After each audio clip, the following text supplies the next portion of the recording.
বাংলাদেশে নির্বাচন হবেই। সুষ্ঠু নির্বাচন হলে বাংলাদেশে ফের ক্ষমতায় আসবে বিএনপি।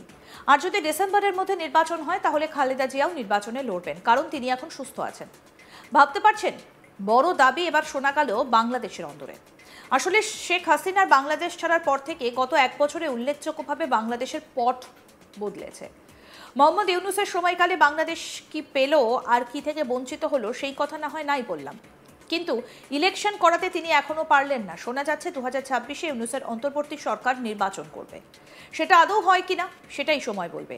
কিন্তু এখানে বড় দাবি সামনে এলো যে নির্বাচন সুষ্ঠুভাবে হলে বিএনপি ক্ষমতায় আসবে এবং নির্বাচন লড়বেন খালেদা জিয়া। আগে সেই দাবি এক ঝলকে শুনুন, তারপর আসছি আরো বিস্তারিত খবরে। কি বলছেন আব্দুল আওয়াল মিন্টো, ভাইস চেয়ারম্যান বিএনপি, শুনুন। নির্বাচন হবে এবং নির্বাচন যদি হয়, যেটা আপনি বলেন ফেনী, আপনি তো ফেনী অতীত ইতিহাস জানেন। যদি সুষ্ঠু নির্বাচন হয় ইনশাল্লাহ এখানে বিএনপি জিতবে, এবং যদি ডিসেম্বরের ভিতরে নির্বাচন হয় আশা করি আমাদের দলের নেত্রী ম্যাডামও কিন্তু নির্বাচন করবে।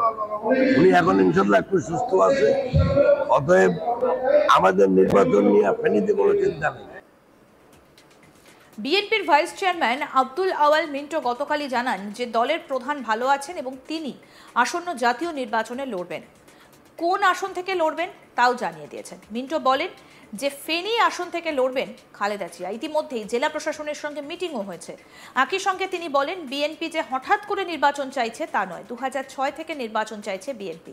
সুষ্ঠু নির্বাচন না হলে উন্নয়ন হবে না বলেও মন্তব্য করেছেন তিনি। কি বলছেন আসুন শুনি। আমরা বারবার নির্বাচন চাচ্ছি, এটা আজকে তো নতুন না। আমরা বলে আসছি যে 2009 সালে বাংলাদেশ 8 সালে যে নির্বাচন হয়েছে সেই নির্বাচনও মানে অবাধ ও সুষ্ঠু গ্রহণযোগ্য নির্বাচন হয়নি। অতএব বাংলাদেশে ধরেন আপনি 2006 সাল থেকে কোনো নির্বাচিত সরকার ছিল না, এখনো নাই। তো একটা দেশে যদি 1 যুগ 2 যুগ যদি নির্বাচিত সরকার না থাকে তাহলে কোনোভাবেই মানুষের অর্থনৈতিক উন্নয়ন বা মানুষের জীবনমানের উন্নয়ন হবে না। বিকজ নির্বাচনের সাথে জড়িত আছে একটা সরকার যারা জনগণের কাছে দায়বদ্ধ থাকে। তো আমরা এই 19 বছর থেকে আমরা আন্দোলন সংগ্রাম, অত্যাচার, নির্যাতন, লাঞ্ছনা, বঞ্চনা সহ্য করে আসতেছি। তো কেউ যদি বলে আমরা হঠাৎ করে নির্বাচন যাচ্ছি, তা না। আমরা নির্বাচন কিন্তু 2006 থেকেই চেয়ে আসছি ঠিক মতো। 2 নম্বর হলো যে যদি একটা দেশের সরকার যদি জনগণের কাছে দায়বদ্ধ না থাকে তাহলে তারা তো কোনোদিন ভালো কাজ করবে না।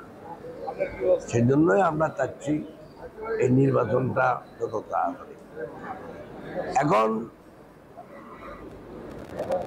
লন্ডনে আমাদের অ্যাক্টিং চেয়ারম্যান সাহেবের সাথে কথা বলার পরে সরকারের পক্ষ থেকে একটা যৌথ বিবৃতি দেওয়া হয়েছে। অতএব আমরা ওটাতে বিশ্বাস করতে চাই যে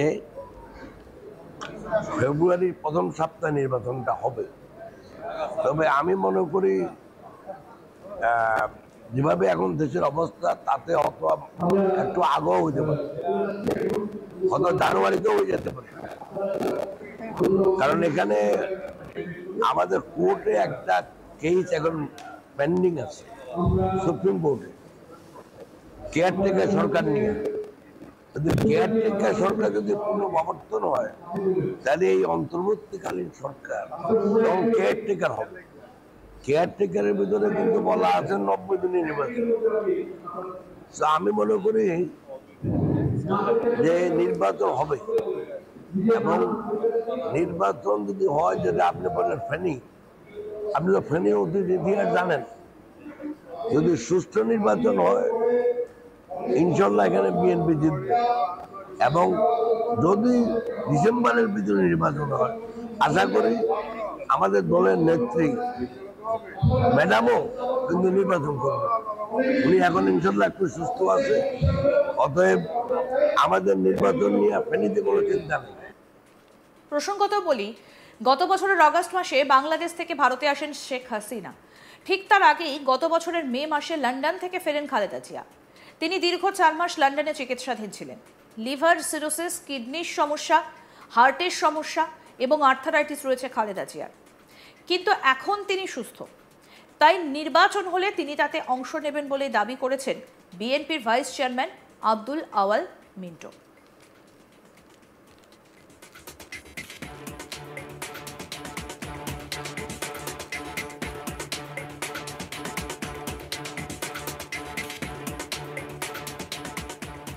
বাংলাদেশে নির্বাচন হবেই। সুষ্ঠু নির্বাচন হলে বাংলাদেশে ফের ক্ষমতায় আসবে বিএনপি। আর যদি ডিসেম্বরের মধ্যে নির্বাচন হয় তাহলে খালেদা জিয়াও নির্বাচনে লড়বেন, কারণ এখন তিনি সুস্থ আছেন। ভাবতে পারছেন, বড় দাবি এবার শোনা গেল বাংলাদেশের অন্তরায়। আসলে শেখ হাসিনার বাংলাদেশ ছাড়ার পর থেকে গত 1 বছরে উল্লেখযোগ্যভাবে বাংলাদেশের পট বদলেছে। মোহাম্মদ ইউনূসের সময়কালে বাংলাদেশ কি পেল আর কি থেকে বঞ্চিত হলো সেই কথা বোধহয় নাই বললাম, কিন্তু এখন সব থেকে বড় কথা হচ্ছে যে ইলেকশনটা কবে হবে। আর এই ইলেকশন নিয়েই কিন্তু যত বিবাদ। বারবার শোনা যাচ্ছিল যে সেনাপ্রধান ওয়াকার তিনি চাইছেন যে ডিসেম্বরের মধ্যে যাতে বাংলাদেশে নির্বাচন হয়। আবার মোহাম্মদ ইউনূস তিনি আবার উন্নয়নের পক্ষে। তাই ইলেকশন কবে হবে সেটা নিয়ে এখনো পর্যন্ত কোনো নিশ্চয়তা নেই। আবার শোনা যাচ্ছে তিনি নাকি বলেছেন যে সামনের বছর অর্থাৎ 2026-এর মাঝামাঝি নাগাদ তিনি ইলেকশন করাতে চান। কিন্তু ইলেকশন করাতে তিনি এখনো পারলেন না কেন, সেই প্রশ্নটা উঠে আসছে। 2026-এ যদি ইউনূসের অন্তর্বর্তী সরকার নির্বাচন করে তাহলে সেই নির্বাচন কি আদৌ হবে সেটা কিন্তু সময় বলবে। আর এখানেই একটা বড় দাবি যে নির্বাচন সুষ্ঠুভাবে হলে বিএনপি ক্ষমতায় আসবে এবং নির্বাচনে লড়বেন খালেদা জিয়া। কি বলছেন এই বিষয়ে বিএনপির ভাইস চেয়ারম্যান আব্দুল আওয়াল মিন্টো, শুনি। নির্বাচন হবে এবং নির্বাচন যদি হয়, যেটা আপনি বললেন ফেনী, আপনি তো ফেনী অতীত ইতিহাস জানেন। যদি সুষ্ঠু নির্বাচন হয় ইনশাল্লাহ এখানে বিএনপি জিতবে, এবং যদি ডিসেম্বরের ভিতরে নির্বাচন হয় আশা করি আমাদের দলের নেত্রী ম্যাডামও কিন্তু নির্বাচন করবে। উনি এখন ইনশাল্লাহ একটু সুস্থ আছে, অতএব আমাদের নির্বাচন নিয়ে ফেনীতে কোনো চিন্তা নেই। আরও আপডেট পেতে দেখতে থাকুন আজ তাক বাংলা, সাবস্ক্রাইব করুন। এবং একই সঙ্গে জানাই যে বিএনপির ভাইস চেয়ারম্যান আব্দুল আওয়াল মিন্টো তিনি যেটা বলছেন যে দলের প্রধান তিনি ভালো আছেন এবং তিনি আসন্ন জাতীয় নির্বাচনে লড়বেন। কোনো আসন থেকে তিনি লড়বেন বা কোথা থেকে তিনি লড়বেন সেটাও কিন্তু এক প্রকার তিনি স্পষ্টভাবে জানিয়ে দিয়েছেন। তিনি বলছেন যে ফেনী আসন থেকে নাকি লড়বেন খালেদা জিয়া। ইতিমধ্যে জেলা প্রশাসনের সঙ্গে মিটিংও হয়েছে। একই সঙ্গে তিনি বলছেন যে বিএনপি হঠাৎ করে নির্বাচন চাইছে সেটা নয়, 2006 থেকে নির্বাচন চাইছে বিএনপি। এরকম আরও আপডেট পেতে দেখতে থাকুন আজ তাক বাংলা, সাবস্ক্রাইব করুন, নোটিফিকেশন পেতে বেল বাটন অপশন প্রেস করুন।